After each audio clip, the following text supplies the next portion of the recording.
China really did build a giant compressed air battery inside a salt cavern.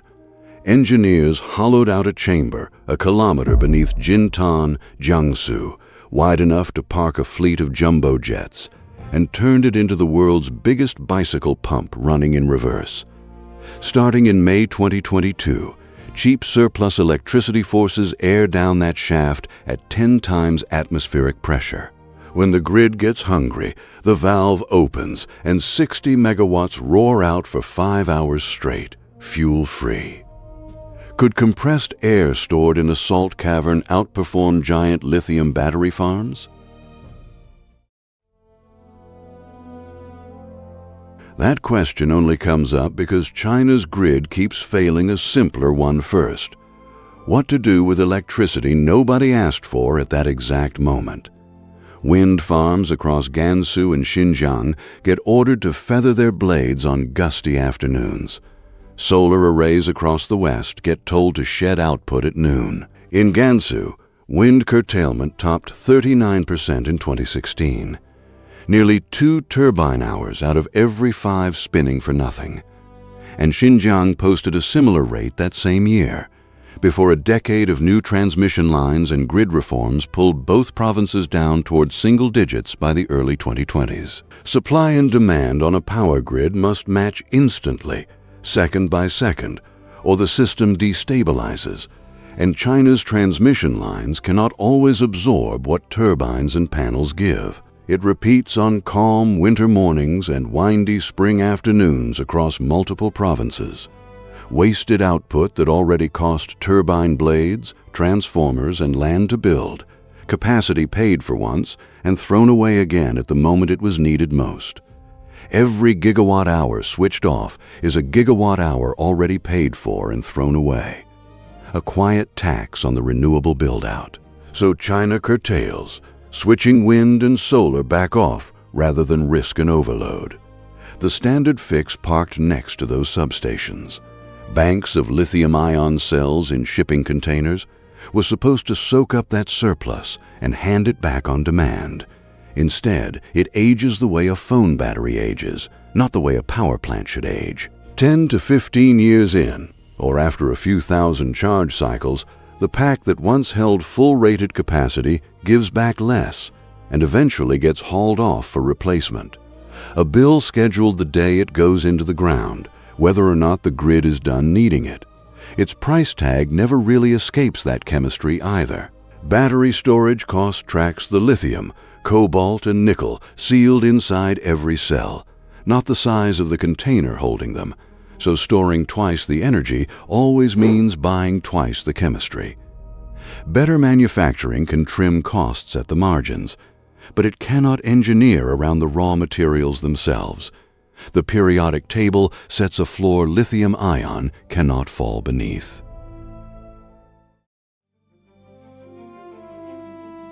Buying more chemistry has never been the only way to store electricity. An alternative has been sitting in the ground since the 1970s. Squeeze air into an underground cavern when power is cheap, and let it push a turbine when power is scarce. Huntorf, in Germany, opened in 1978 as the world's first compressed air energy storage plant, rated at 290 megawatts. McIntosh, Alabama, followed in 1991 at 110 megawatts, the world's second. Huntorf's 2 caverns sit roughly 650 to 800 meters underground, and together hold around 310,000 cubic meters of compressed air. McIntosh's single cavern, dissolved out of a Gulf Coast salt dome near Mobile, holds about 538,000 cubic meters at depths approaching 450 meters. Both plants still run today, proof that underground storage at industrial scale was never a theoretical trick. Both also hide the same catch. Compressed air cools fast as it expands, and cold air will not spin a turbine efficiently, so both plants burn natural gas to reheat the air on its way to the blades. That dependency capped Huntorf's round-trip efficiency near 42% and McIntosh's near 54%, no matter how well the rest of the plant was engineered.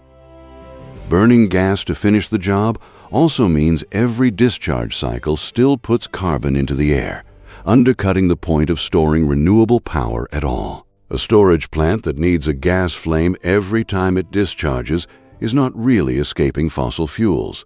It is only postponing them, one release valve at a time, decade after decade.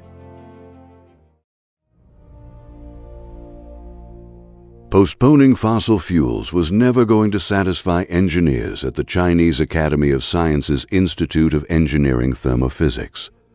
Under scientist Chen Haisheng, the team set out to build a compressed air battery that never lit a flame by treating the heat of compression as fuel instead of waste.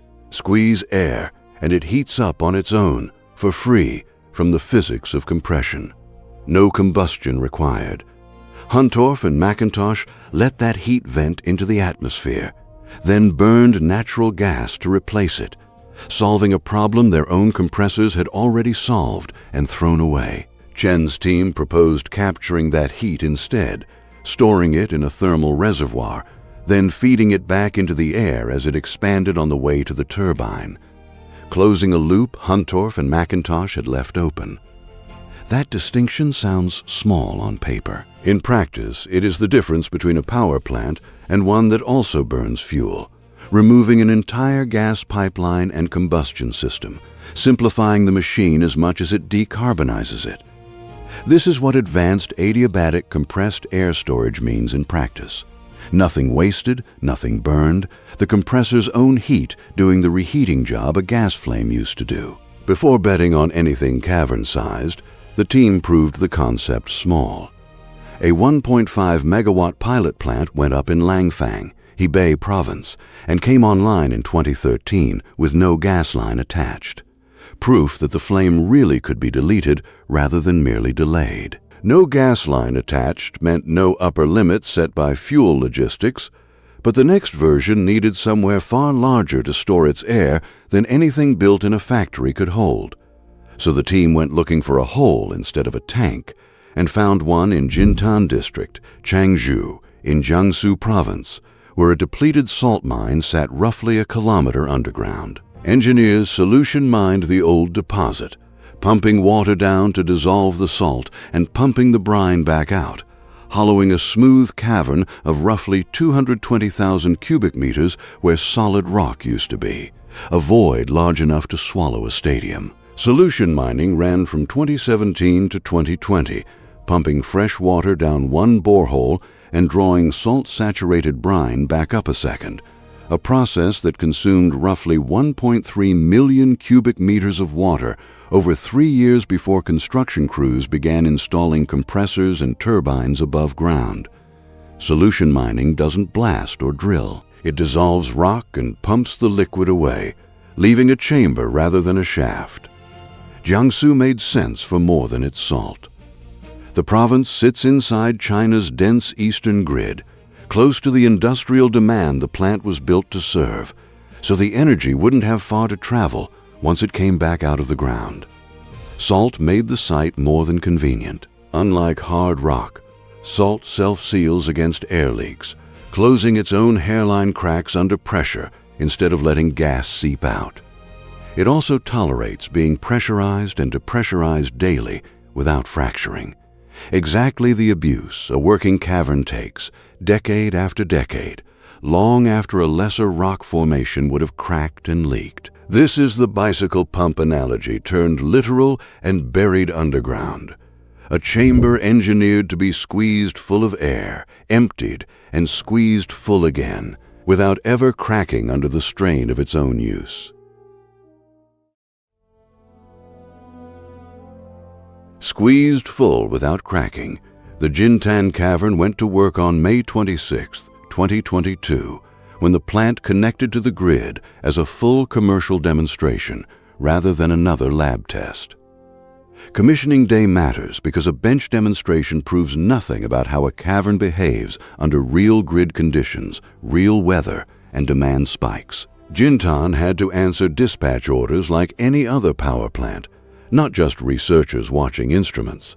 It was rated at 60 megawatts of output, with 300 megawatt-hours of storage behind it, enough for roughly 5 hours of full power discharge, long enough to cover an evening demand peak after solar drops off at dusk. The project carried a total cost of roughly 600 million yuan, about $90 million at the 2022 exchange rate, funded jointly by the Institute of Engineering Thermophysics, the Jiangsu provincial government, and China Huineng Group, the state utility that operates the plant today. Compressors drive the air down the shaft until it sits at around 10 times atmospheric pressure, close to 10 megapascals, a column of stored energy waiting under Jiangsu farmland until the grid operator calls for it.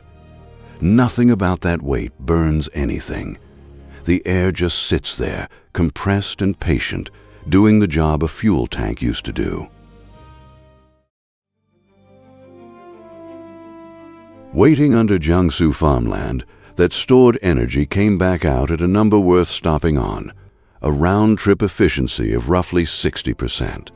That beats Huntorf's 42% and McIntosh's 54%, the two plants that had defined this technology category for over 40 years, while burning zero natural gas on discharge. 60% means that for every 10 units of electricity poured into the compressors, 6 come back out through the turbine, an outcome no combustion-dependent cavern plant had matched in 4 decades. Chinese state media presented the plant as a record for compressed air energy storage, and for once the number backs up the claim. Grid operators logged more than 300 full charge-discharge cycles at Jintan within its first 18 months online, with output holding steady at close to its rated 60 megawatts each time. A track record with none of the capacity fade a lithium pack shows after a few hundred cycles. A design built to remove the flame had outperformed the designs still built around one. 40 years of incumbents, beaten by refusing to waste the heat they were already making for free. Outperforming those older plants on efficiency did not mean outsizing the competition already crowding the grid.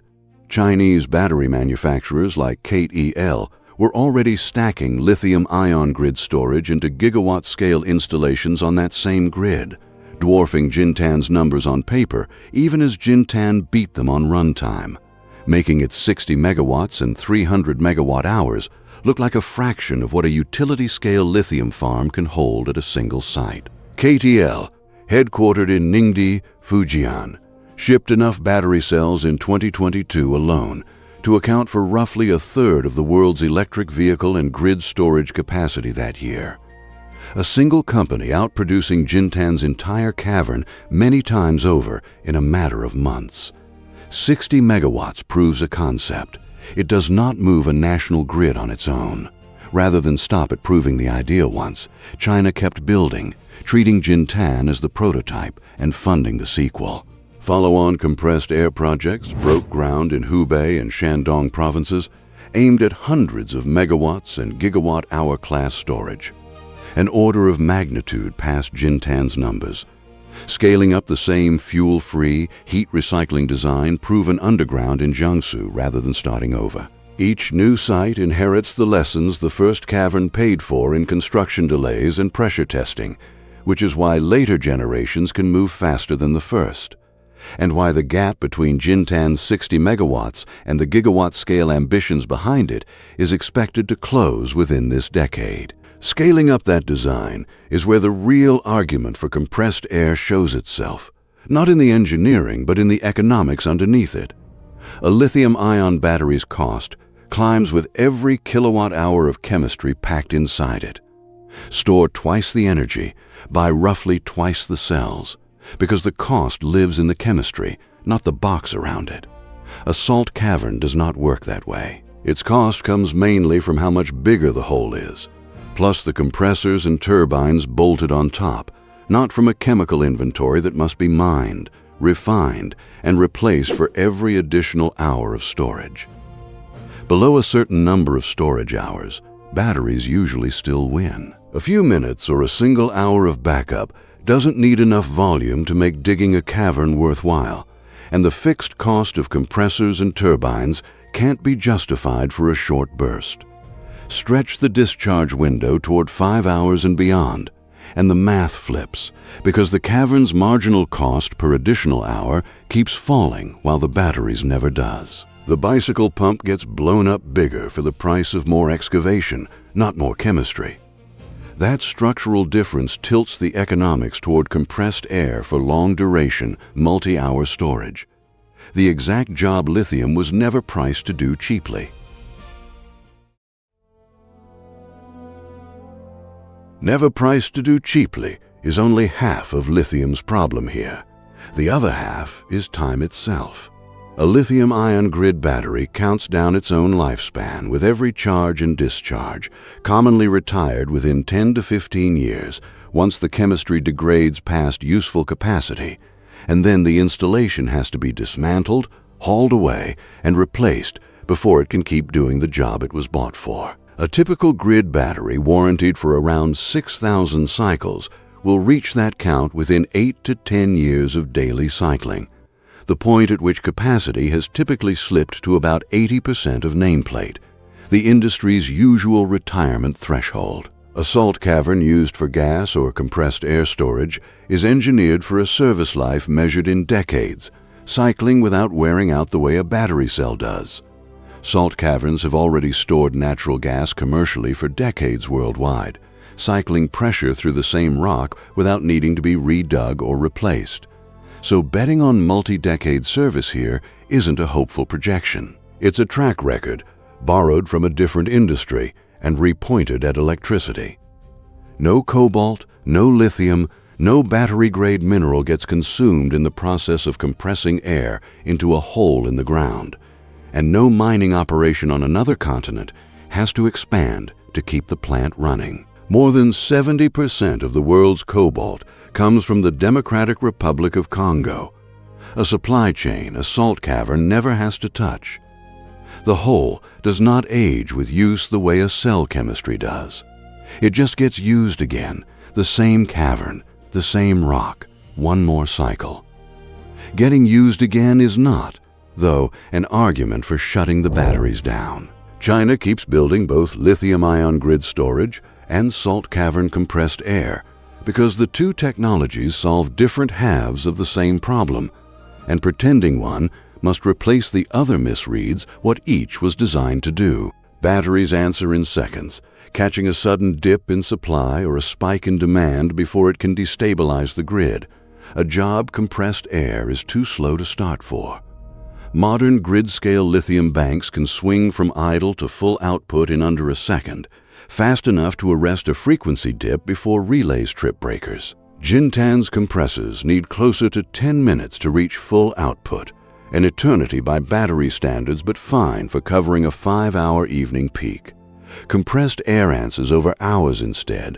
The long, patient discharge a 5-hour cavern like Jintan's was purpose-built to deliver, a job that would bankrupt a battery farm in chemistry costs alone. A grid operator juggling both technologies gets a toolkit instead of a single hammer.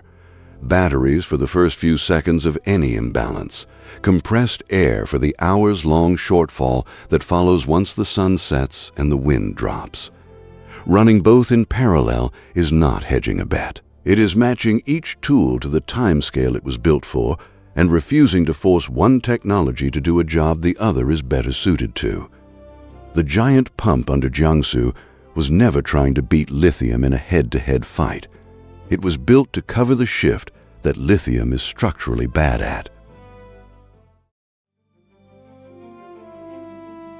Covering that shift, however, depends on what happens to sit underneath the turbines. Suitable salt cavern geology in China clusters in a handful of provinces, Jiangsu, Hubei, Shandong, and Hebei among them, places where ancient seas left behind salt deposits thick enough to mine and hollow out safely. No other stretch of the grid can borrow that geology for free just because the idea worked once. That geographic limit is the quiet asterisk on every headline about Jintan's success. A technology this good only travels as far as the right rock does, and most of the world was never handed China's deposits of ancient sea salt. Replicating Jintan anywhere else starts with finding the same kind of salt formation, which is why researchers are already testing hard rock and other engineered cavern designs as substitutes for regions the salt never reached, accepting higher construction costs for a location the grid needs. Countries without matching geology are left choosing between adapting the idea to harder, costlier rock or building more lithium, and that choice will look different in a mineral-rich country than in one that has neither salt nor lithium of its own.